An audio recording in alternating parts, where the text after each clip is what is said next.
All right, let's get right into it. We spend a huge part of our lives online, right? But just beneath the surface of all those apps and websites we use every day, there's this hidden architecture, an invisible world of design choices that aren't really made for us, but are actually made to manipulate us. So today, we're going to shine a light into those dark corners and uncover the sneaky, deceptive patterns that trick you into clicking, buying, and sharing things you probably wouldn't have otherwise. I mean, seriously, think about it for a sec. What about that subscription that was suddenly impossible to cancel? Or that privacy setting that seemed like it was written in another language on purpose? Or how about that special offer that felt just a little too urgent?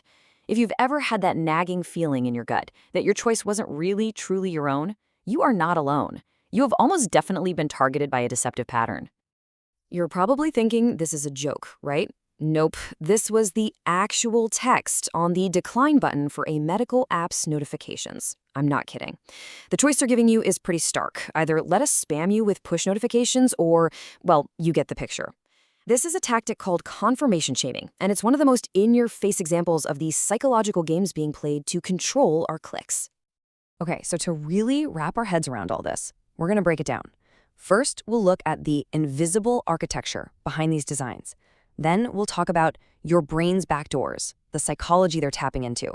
After that, we'll open up a deceiver's toolkit, explore the frankly terrifying AI multiplier, and then finally, we'll talk about fighting the patterns. First up, the invisible architecture. You know, to really get what's happening online, it actually helps to look at the real world first. We've known for decades that supermarkets are designed to make us spend more, right? They put the milk way in the back, so you have to walk past everything else. They put all the sugary cereals right at a kid's eye level. These are manipulative nudges, just in a physical space. And here's where the difference is just massive. A physical store, it's expensive to build, it's pretty much stuck the way it is. Its ability to collect data on you is, limited. But the online world, it can change its layout in a split second. It's constantly doing this clandestine data collection, logging every click, every pause. It even logs the text you type into a form, but never actually hits submit. And all of that allows for hyper-personalization, tailoring the manipulation not just to a group of people, but directly to you. And that brings us to the official definition. Now, the key word here, the most important word is designed. This isn't just about a website being confusing or poorly made. We're talking about an interface that was intentionally built to mess with your ability to make a free and informed choice. The whole goal is to get you to do something you probably wouldn't do if you had all the facts and total freedom. It's on purpose. So how do they actually work? How are they so effective? Well, that brings us to our next section, your brain's backdoors. See, these deceptive patterns, they aren't just targeting your computer. They are targeting predictable glitches in human psychology. They exploit our built-in mental shortcuts, what psychologists call our cognitive biases. Let's start with a bias called priming. This is where showing you one thing influences how you respond to something else later on. So, for example, if I show you the color yellow and then ask you to name a fruit, you're just a little bit more likely to say banana. It's a really subtle way of planting an idea in your head. And this is a perfect real-world example.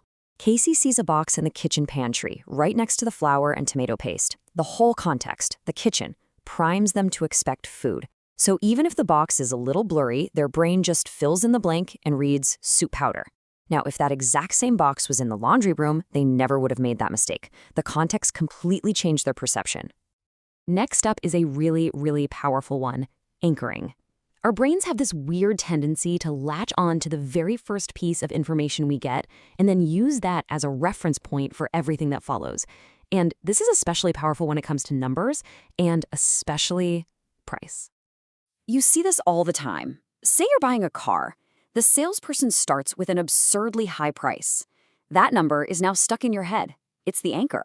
So when they generously drop the price by a few $1,000s, your brain compares it to that crazy initial anchor and thinks, wow, what a great deal, even if the final price is still way over what the car is actually worth. They're not negotiating against the real value. They're negotiating against the fake anchor that they just created. And finally, there's the status quo bias. Look, we're all creatures of habit. We tend to stick with what we know and avoid change, because change takes effort and it carries the risk of regret. This is exactly why those pre-check boxes are so darn effective. Unchecking a box requires an action, a conscious decision to change the default setting. And most of the time, we just don't bother. Companies know this, and they use it to sign us up for all sorts of newsletters and data sharing we never actually wanted. So, how do all these little psychological biases get baked into a full-blown deceiver's toolkit? Now that we kind of get the psychology, let's look at the patterns themselves. Think of this next part as a rogues gallery, a lineup of the most wanted offenders in the whole world of digital deception. So researchers have found that pretty much all of these deceptive patterns fall into two main categories. The first is information asymmetry. That's just a fancy way of saying they control what you know. They mislead you by hiding details, using confusing language, or sometimes just straight up lying. The second is free choice repression. This is where they actively mess with your ability to choose by creating obstacles, using high-pressure tactics, or making the option you actually want incredibly hard to find. Okay, so let's look at some of the worst offenders. The Roach Motel, a classic example of free choice repression. Signing up for that free trial takes one click, but canceling? Oh, for that, you have to navigate a maze of menus, fill out a form, and maybe even call a customer service number during business hours. Then there's hidden costs, a perfect example of information asymmetry. You see a great price for a plane ticket, you go through the whole booking process, and only on the very last page do they smack you with surprise baggage fees, seat selection fees, and service charges. And finally, bait and switch. You click a little X button that you think will close an ad, but instead, bam, it opens the App Store. You wanted to do one thing, but the interface tricked you into doing something else entirely. Now, everything we've talked about so far has been pretty concerning, but the game is changing fast. And that brings us to what's happening right now, the AI multiplier. If you think these patterns are bad now, just you wait. Artificial intelligence is about to put this whole thing on steroids. No, really, just take a second and let that sink in. Everything we've discussed, the psychological exploits, the manipulative designs, up until now, they've been designed by humans for a general audience, kind of like a one-size-fits-all approach to manipulation. Well, that is all about to change. So, how exactly does AI do this? First, it allows for mass data harvesting on a scale we have never seen before, building these incredibly detailed profiles about who you are and what you do. Second, and this is the part that's truly scary, it can use those profiles to dynamically adapt the website or app in real time. It can learn that you're more likely to give in to pressure when you're stressed, or that a certain color makes you click buy, and it can change the interface on the fly, just for you. And finally, AI can just generate an endless stream of persuasive, believable, fake reviews and testimonials, making it impossible to tell what's real and what's just a sophisticated illusion. And if you want to understand the sheer scale of the data that's fueling these AI systems, just look at this number, 530 million. In one single incident, the phone numbers of 530 million Facebook users were leaked online. That's data from about 1 in every 15 people on the entire planet, all just sitting in one place. This is the raw material that powers AI-driven deception, and, breaches like this happen all the time. Okay, so that was a whole lot of bad news. I get it. But it is not hopeless, which leads us to our final section, fighting the patterns. We are not powerless here. By understanding the problem, we can actually start to build solutions and take back control of our own digital lives. The fight back really happens on three main fronts. First, we absolutely need better and more strictly enforced regulation. Europe's GDPR is a good start, but we need laws that specifically name and outlaw these manipulative designs. Second, we can fight fire with fire.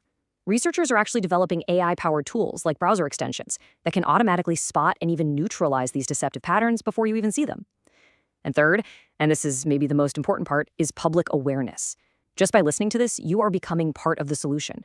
The more we all learn to recognize these tricks, the less power they have over us, and the more pressure we can put on companies to do better. So here's the crucial takeaway. The web is not a neutral space. It is designed, and very often, it is designed with an agenda that is not yours. But knowledge is power. Now that you've seen behind the curtain, you can't really unsee it.